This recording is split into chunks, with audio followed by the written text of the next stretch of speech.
¿Qué pensarías si te dijera que las selfies con tigres están contribuyendo a una vida de miseria y dolor para esa magnífica criatura? Hoy te traemos la conmovedora historia de Susu y cómo podemos marcar la diferencia. Susu vivió toda su vida en cautiverio en el sur de Tailandia. Durante años fue utilizada para entretener a turistas junto con otros tigres. Pero un día ella fue rescatada y llevada a las instalaciones de Wildlife Friends Foundation Thailand, donde tendrá una vida mejor al lado de otros tigres rescatados.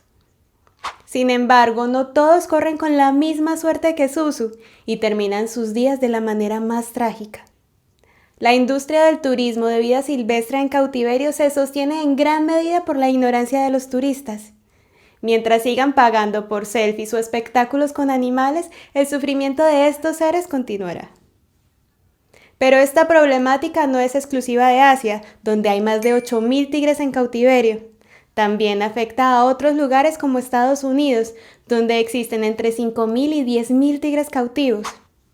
Los cachorros son separados de sus madres a pocas horas o días de nacer para que se acostumbren al contacto humano y puedan ser utilizados en espectáculos o fotos con turistas. A veces los tigres son mutilados o sedados para que los visitantes puedan acercarse sin correr riesgos. Con el tiempo, los tigres crecen demasiado y ya no son útiles para las fotos. Entonces son abandonados en jaulas, vendidos como mascotas o enviados a zoológicos.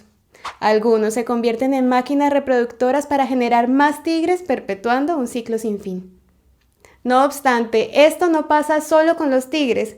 Muchas otras especies son víctimas de esta industria poco ética.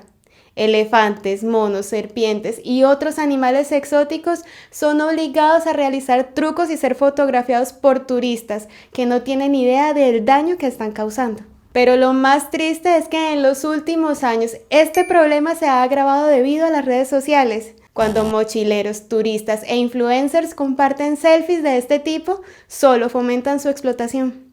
Pero entonces, ¿qué alternativas hay para este tipo de planes? En cambio, podemos optar por actividades turísticas más éticas, como observación de animales en su hábitat natural o visitar santuarios y refugios donde los animales están siendo cuidados y protegidos. Recuerda que juntos podemos hacer una diferencia significativa para asegurarnos de que los animales como Susu puedan vivir felices y libres, tal y como se merecen.